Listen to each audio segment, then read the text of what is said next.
And I'll say a little bit about that, kind of say what are some of the advantages, what are some of the benefits, why it might be useful for somebody who has advanced NLP training to take the HCT. And then we're going to have the end, which I'll be looking forward to hearing and receiving from you. So the HCT, Health Certification Training, was started and developed by myself and Susie Smith and Tim Holdom, and now also Chris Holdom. It's probably, for me, I think it's one of the most powerful, practical, exciting applications of NLP. One of the wonderful things about the HCT is if you are a coach in some way, or you are a health practitioner of any kind, the HCT is going to give you a whole lot of very powerful and interesting tools that go beyond traditional medical tools that can help to make those tools work even better, but also address things that might not be touched by those kind of techniques, tools, treatments, that can really make a powerful difference. In the time that I have been using NLP, and especially in the past 40 years where I've been applying it in the area of health and well-being, I have certainly witnessed what people would call miracles that come from the kind of work that we bring to the HCT. So the other value of HCT is that it's something that you also use for yourself. I'm getting a message that somebody says they can't hear me, and I don't know. I will speak up as well as I can. I'll try to get closer. Hopefully you're hearing something and not nothing. It says, please check your audio. It is not on mute, and it does seem to be going. So, what? Marianne says she can't hear. She can hear. So some can hear. So I'm not sure. You might want to check your audio. So it says Marianne says I can hear me. All right, we have this is all the technical part of these kind of presentations. It all goes together. But I will speak as clearly and as loudly as I can. So anyway, as I was saying, I think the really wonderful thing about HCT is you benefit by coming to the program. Part of what you do in the program is, of course, you're working on your own health and well-being. And I think what I'd like to say at this point, because it especially relates to what we're doing in this module, is the idea that for us, when we look at our definition of health and well-being, and again, the book that Susie, Tim, and I wrote called Beliefs, Pathways to Health and Well-Being is sort of the foundation of this program. And the idea of health and well-being is that it certainly does include one of the primary definitions of health and well-being is, of course, to be free from discomfort, pain, and symptoms. But health and well-being is much more than that. It's not just about treating a symptom. And I think this is one of the great contributions of the health certification training, that we really are putting our focus on this bigger notion of what does it mean to live a healthy, a life of, well-being, of wholeness, where, of course, having techniques to deal with the kinds of things that come up are a key part of it, but it's about much more than a technique for this, a technique for that. In fact, a lot of what we're doing is what I would call generative. You are creating things. We find that, especially when I work with people who have, major health challenges, it's usually not a matter of a particular technique. It actually requires some kind of fundamental lifestyle change. In the language of NLP, we would say it involves working at logical levels or levels of change that are above simply behavior. They involve capabilities. They, again, is in this idea of belief pathways to health and well-being. It involves oftentimes some kind of strengthening of certain beliefs and values, often the transformation, the identification and transformation of limiting beliefs or belief barriers. But also we work at this level of identity. One of the main things we are working with in this module is the notion of what's called the hero's journey. Somebody who has, certainly somebody who has a serious illness like a cancer, or somebody who has an addiction. This is a journey. It's not something that you can solve in 10 minutes. It really involves looking deeply at different areas of your life, at what needs to change, what do you need to do more of, what do you need to do less of. And I think the main key here is that the HCT, the NLP view of all symptoms, is that they are a communication. Rather than be a problem simply to be treated or gotten rid of, they are a communication that something needs to change, that something needs to be transformed. And the wonderful thing is that NLP gives you tools to help create change at all of those levels. You have techniques to change behaviors. You have strategies to work with new capabilities. We have processes that we're working with to assess and transform beliefs. We also have processes that help us to work with both conflicts and integration at the identity level to create a new identity. Plus, we are often working at this deeper level that you could call a level of spirit or purpose that has to do with the fact that we are part of things that are bigger than us. We're part of a family system. We're part of a community. We're part of a culture. And when we work, say, with issues like beliefs, we are not only looking at our own personal belief, we also need to take into account belief from what we call our larger field, our family, our culture. There are often what we call thought viruses. A thought virus is a special form of belief, and a particular limiting belief that is usually not one that you have decided or created consciously or purposely on your own. It's something like an actual physical virus that you will have contracted or got from somewhere else, often not even consciously.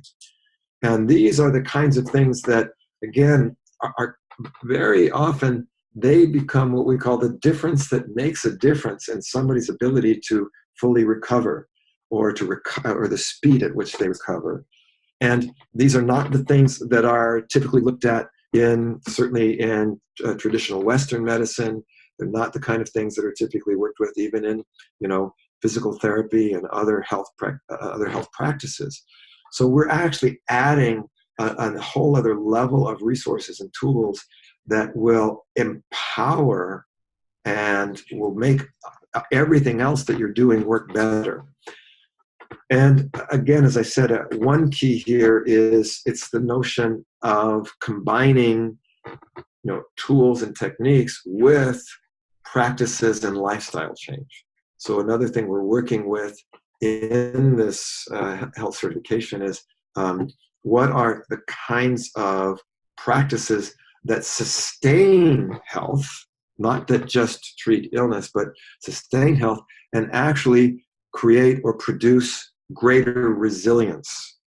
And what I mean by resilience is it's our ability to bounce back more quickly from the inevitable things that are going to happen. I was sharing with the group today, I just had dinner last night with a man who had been through our health certification programs. He'd been practicing and working with our methods and tools of really building a strong sense of belief in himself, belief in his future. And he was talking about how just recently had this very unexpected injury that was unpreventable, unavoidable, where he was actually in a medically induced coma for 2.5 days. And the very first thing that happened, the doctors didn't even know if he would survive. When he came out of that coma, he already had all these beliefs in place. We said, I already knew I had a long, healthy life ahead of me. I knew I could do this. So then it was only a matter of what's the details, what's the fastest and best way. And as he said, by the time on the third day, he was already doing, consulting and coaching for other people from his hospital bed.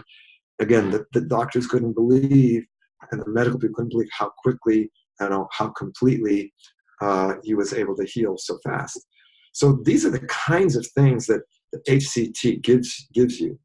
yes, you will be, of course, working on some concrete things. If you have issues that you would like to fine tune, that you would like to correct, that maybe even major things that you would like to work with, HCT is a great place. If you are coaching and working with other people and you want to help them and support them, HCT is great.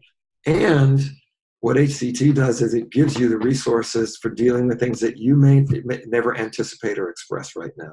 You become that much more ready and that much more resilient. So I think these are some of the key issues. As I'm going to look around, I know there were some other things people were asking.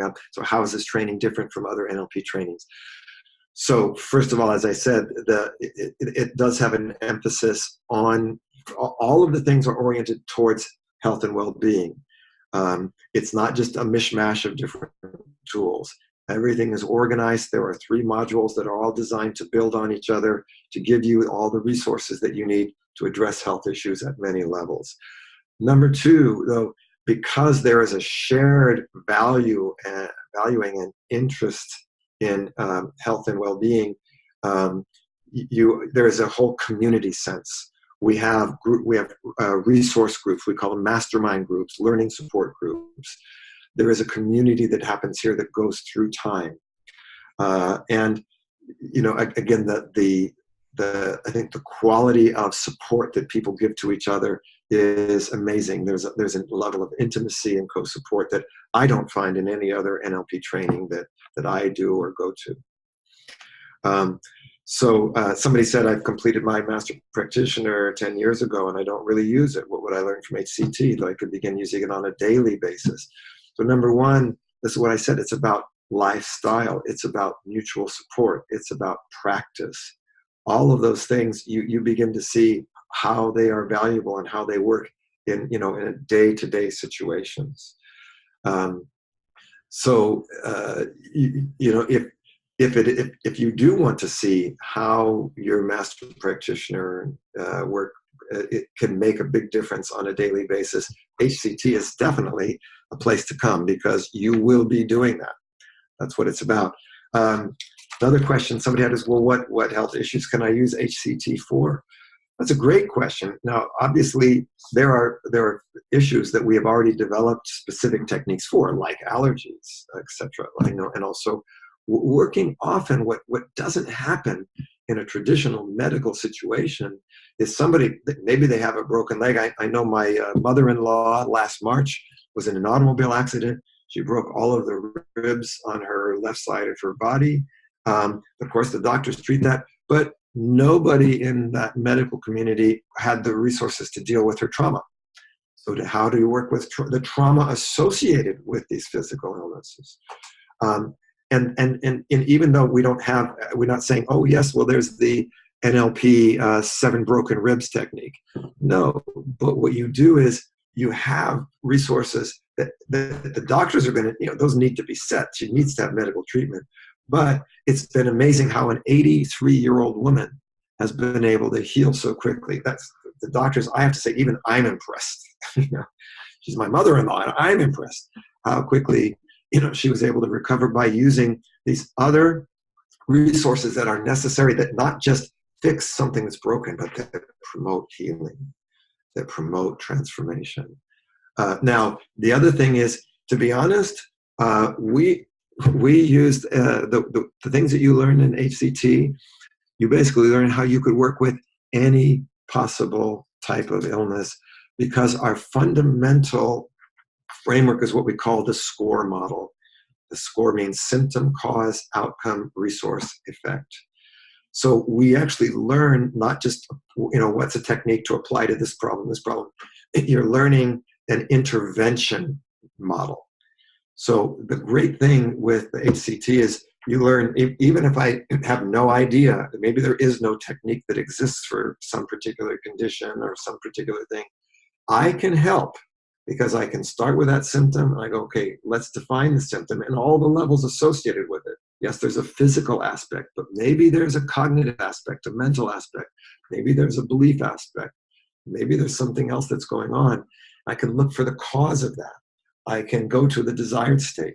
So the beautiful thing about it is that I don't have to be the expert in that content. You can do things to help anybody. You will have the resources to know that I can bring support, I can bring help. You're not trying to say, we only use NLP alone to cure illness. That is not what we're saying. We're saying this is something that is an absolutely essential part of all healing processes, that it can support any form of medical treatment. It's something you add to that. Oftentimes, sometimes it's the only thing people can do because there is no other possibility for them. So HCT gives you a set of resources that you will really not be able to find in any other place. Let me see any other questions here. I've done my NLP training up to trainer level. What different things will I learn that I don't already know?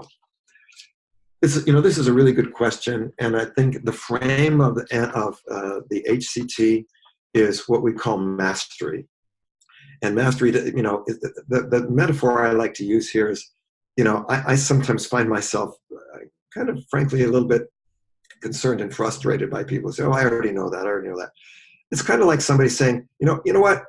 I don't need to brush my teeth. I know how to brush my teeth perfectly. Why should I already know how to do that? Why should I brush my teeth? It's not about knowing how to do it. It's about applying it. It's about applying it consistently.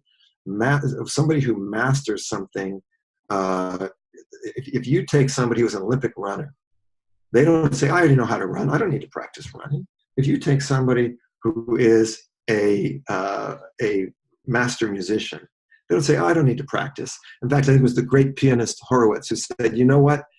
If I don't practice for one day, I notice it. If I don't practice 2 days, my critics notice it. If I don't practice 3 days, my audience starts to notice it." So one of the keys here is about practice and daily practice.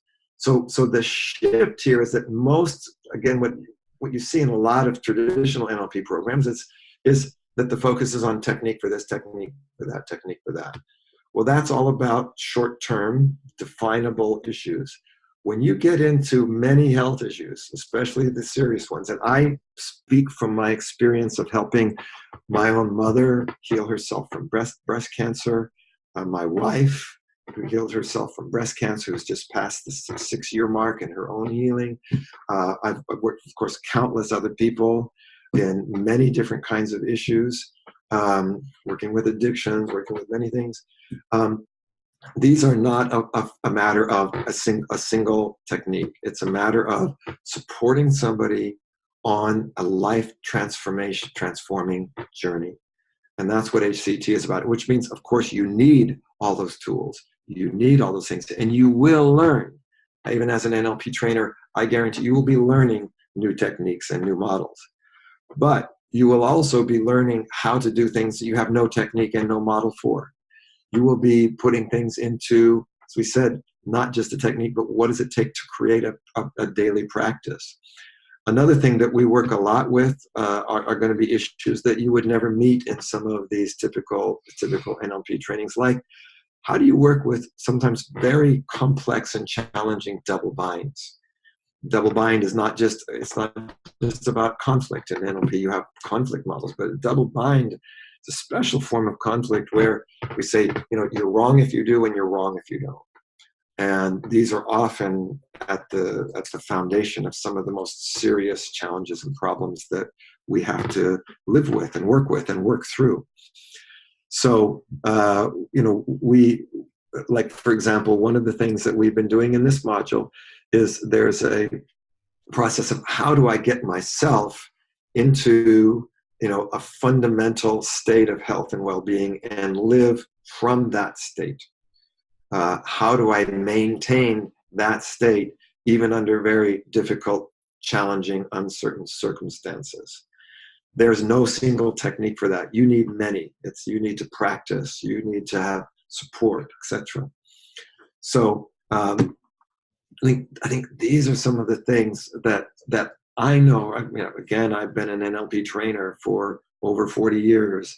I did some of the first NLP trainings that designed with Bandler, Grinder, and that early group, the first practitioner trainings, first master practitioner trainings, first trainer trainings. And I can say, the HCT is something it's nothing like that in a certain way. It's of course, you're going to be using, and for people who want to say, I want to use my master practitioner tools, you're going to get that opportunity in HCT. For people who say, I want to learn something new, you're going to get that opportunity in HCT. For people who say, well, I want to have some change for myself, you're going to get that opportunity in HCT. For somebody who says, I really want to be able to help other people, to make these life transitions, you will get that opportunity in HCT. So, the other thing we've been bringing in here is that certainly I can tell you, Susie, Tim, and Chris Halbum and I, we are naturally we're always working with clients. We're creative people. So we're always bringing in to what are our newest developments. Chris and Tim Halbum will be bringing in the work with their dynamic spin release, which I'm sure is not taught in most people's practitioner programs. I've been bringing in and engaging a lot of the work that I've developed over the past 10, 15 years with Stephen Gilligan on generative change and generative coaching. So because we say, for example, for me, having done this work for 40 years with people, having witnessed what people would call miracles, certainly for example, in my mother's case and others, I know that healing goes hand in hand with creativity, with generativity. You need to be able to regenerate, to create. So again, I think the HCT is a program like no other, and that it will give you, again, the opportunity to practice and deepen what you already know. One of the things we were doing today is taking an even deeper dive into the whole notion of what is a belief and how do you work with beliefs. How do we, how do you calibrate a belief? We were saying, you don't just believe something, I don't believe it. You can partially believe something. You can believe it a little bit. You can believe it in your head, but not in your heart. So, this is not just about how do I learn the theory and techniques of NLP. It's about how do I put this into practice in a way that actually pragmatically creates greater, healing and wholeness in a person. It's not about working with theory. It's about what is actually necessary, that even the two clients that have the same kind of problem, you cannot do the same thing with, because they are different. Their circumstances are different. What has to be done and the quality of rapport is going to have to be different. So this is actually about, I developed this, and I know Chris and Tim and Susie, we developed this because we care about people's health. We don't care about just teaching NLP. We care about making a difference. Each and every one of us has not only used all these processes with people who are close to us that we love, in addition to our clients, but also with ourselves. We have applied these things to our own health issues. And so it's part of why we are so passionate about it, why we are so confident about it, is that we know that this makes a difference. We know that this works.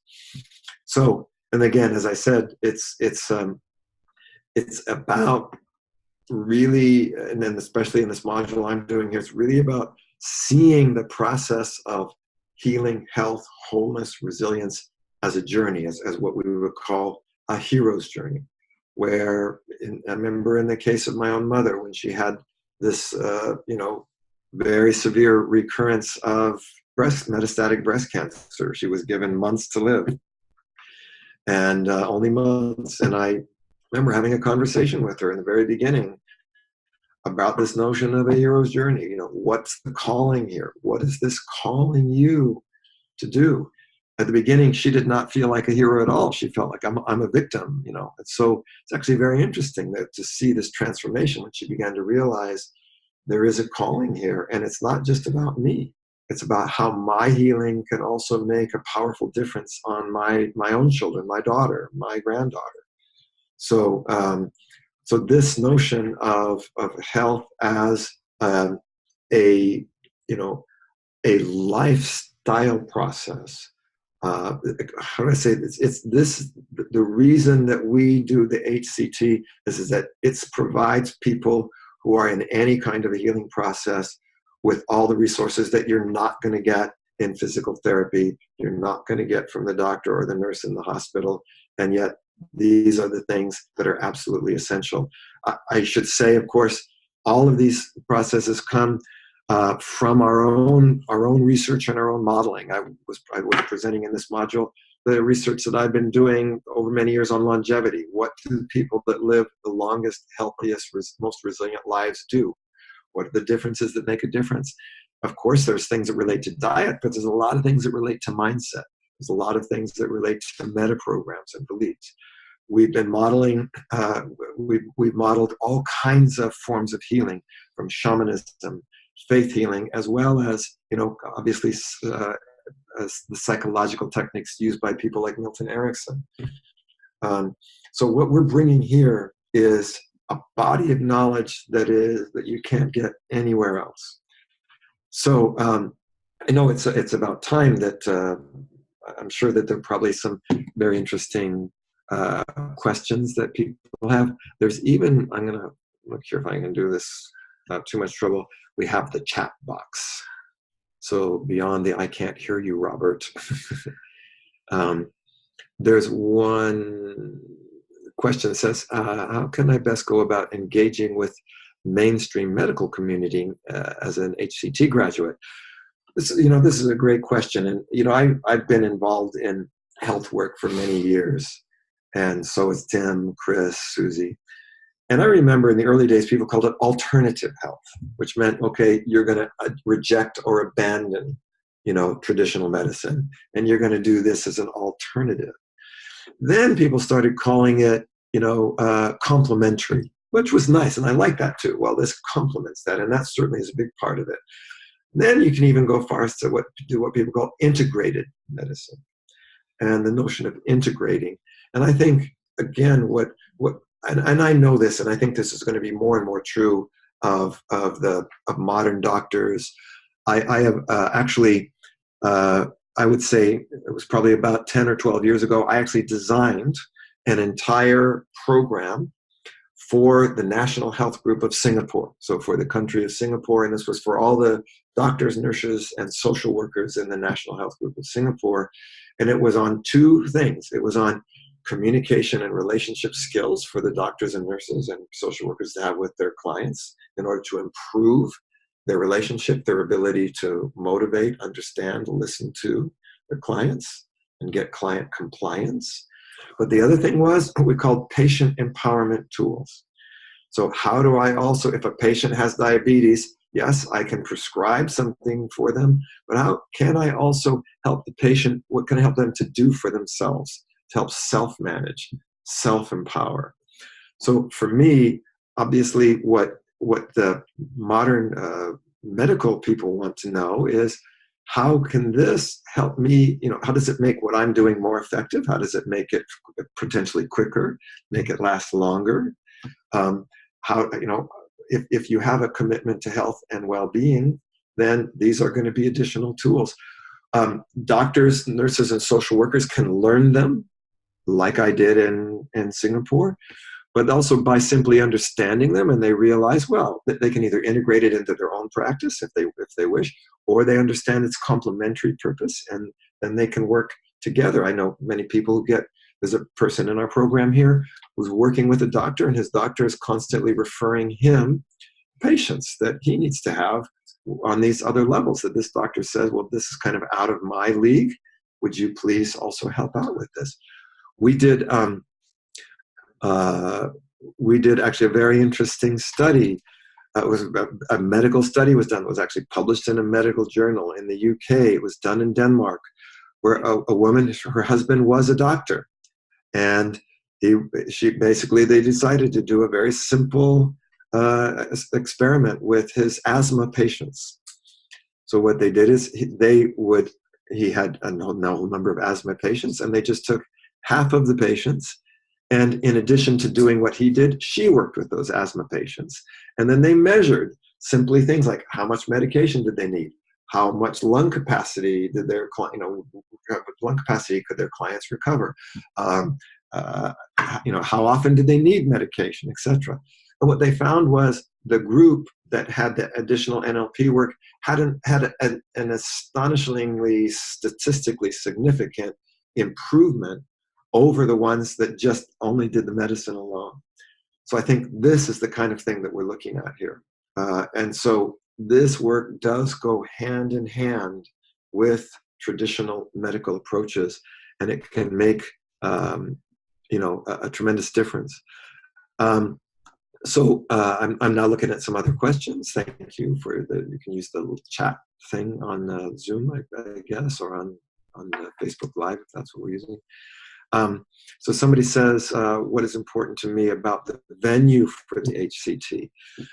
So again, I think this is extremely important. We speak about, that all of the logical levels, when you have the most powerful, support for change, all of those levels are aligned, and it starts with environment, the concrete environment. If somebody is in a toxic, uncomfortable, restrictive environment, you can try all kinds of nice things, but you're pretty much going to keep confronting that toxicity. So a big part of what is important for us in the HCT venue is to have also a working and practicing environment that supports it. Here where we are here, can't quite turn the computer around to show you, but we're right on a beautiful area, a hotel that's right on the San Francisco Bay.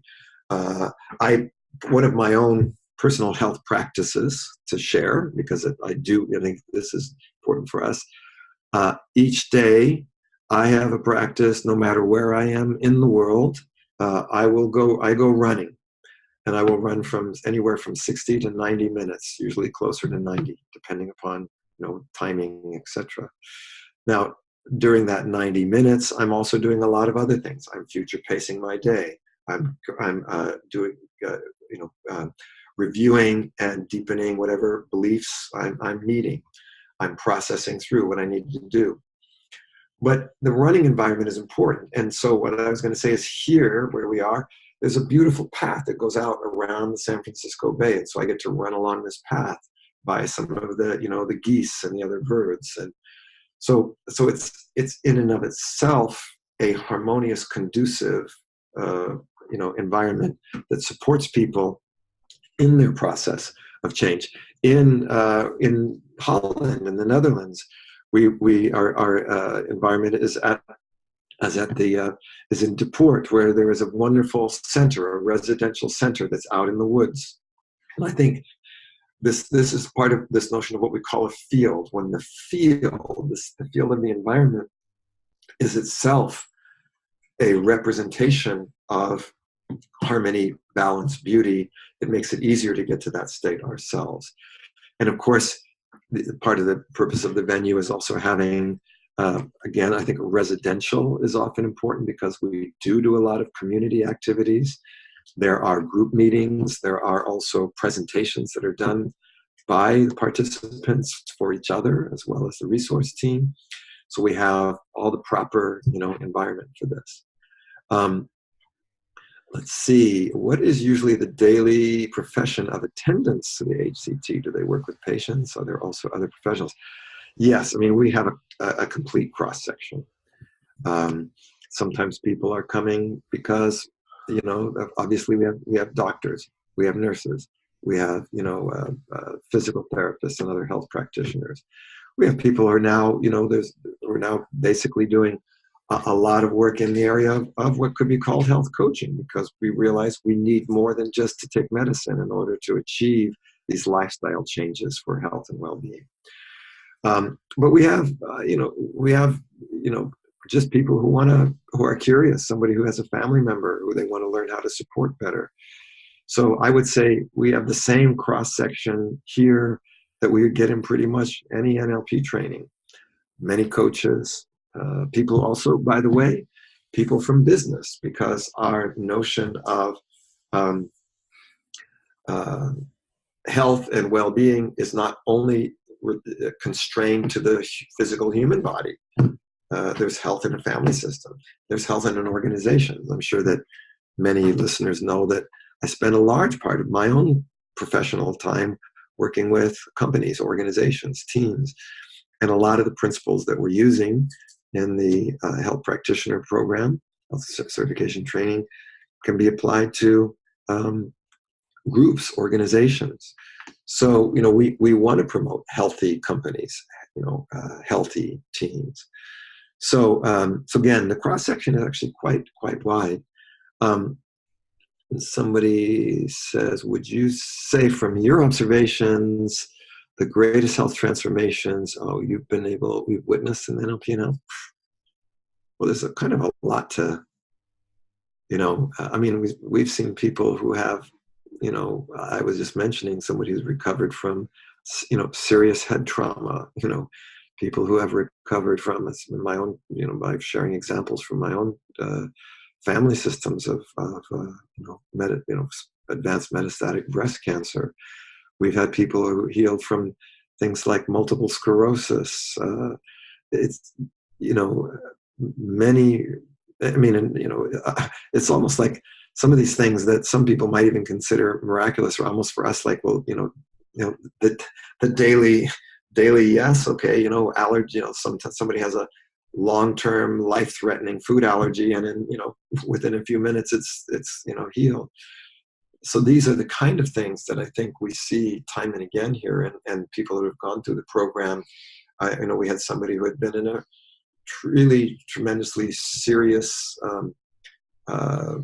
car accident and had, really, had paralysis and stuff, people regaining movement from paralysis. Again, I want to make it clear that we're not trying to say that what we're doing is a panacea and that it's the only thing, and that health and healing does not also require a good amount of work and of practice and of trying things. I mean, part of what I do when I'm supporting somebody in their health work is I'm supporting them to use whatever is necessary for their healing. I want them to change their diet. I want them to learn other modalities, which might involve some kind of movement modality like Feldenkrais or Alexander work. I want them to do everything that supports their health and healing. And actually, that's part of my job as the health coach. It's not just to administer NLP treatments. It's actually to help the person do all the things that they need to do and get all of those things in place, and then really empower that by believing in what they're doing and their congruence in what they're doing in order to actually pragmatically, sustainably achieve a state of resilience and well-being. So I was giving one example of a daily practice. My practice is running. And now it's a physical thing. And yet, as I say, in that practice, I also do other things. My wife, Deborah, she has two practices of her daily practice, yoga and meditation. Oftentimes what we will do during the HCT is, we'll come up with various kinds of things that people can do. One of the things we work with is what we call the coach state, which is basically getting into a certain state, what you might call a zone of excellence. And that becomes a practice that you would do in a daily basis. What do I need to do to anchor myself, to bring myself into the best possible state that I can be each morning? So a daily practice it could range anywhere from literally a few seconds to, in my case, it goes up to 90 minutes. I know there's a guy who is actually here in the Silicon Valley who's been in my trainings, and he has a daily practice in the shower. When he takes a shower every morning, he goes through a certain set of somatic movements that bring him into the state. He's a successful Silicon Valley entrepreneur, and he says, it's my business, it's my job to be in my best state. If I don't do that, I can't wait for somebody else to do it. I can't take a pill to do it. I've got to do it. And it's my responsibility. And over the days that I don't do it, like I said about Horowitz practicing, I notice it. I don't do it a couple days, then the people who are out to get me notice it, and they know it. And then if it's long enough, my supporters know it. So again, part of what we do with the daily practice is you pick what is important to you in your life, what is going to be the best way that you can do that in a consistent way. So let's see. I think we've covered most of the questions. So I think maybe to wrap up, I want to say just a couple of things. First of all, one of these questions is, how can I find out more about this training? You might be wondering that right now. Where could I do this training? Is it going to only be in Holland? So here we're obviously doing one in California. What I can say for sure is that the next HCT will be in Holland, in this wonderful venue I was mentioning at the port. It's going to start in 2019. It actually begins April 14th. So there's plenty of time. There is an early bird price on this. It's for this whole thing, which is 3 modules, so which will be usually Susie does one of the modules. She's the main person. I'm the main person in one. Sometimes Susie will join me. We co-do one. And Tim and Chris Halbum are the main person in the other. So there's 3 major modules. The price for all of that is, and it's 15 days. So 5 days, 5 days, 5 days. Price for all of that is 3,500 euros for the tuition. And which I think is an exceptional price in today's world. That's the early bird price. If you are able to do that before the end of October, so you got 30 days more to make the decision.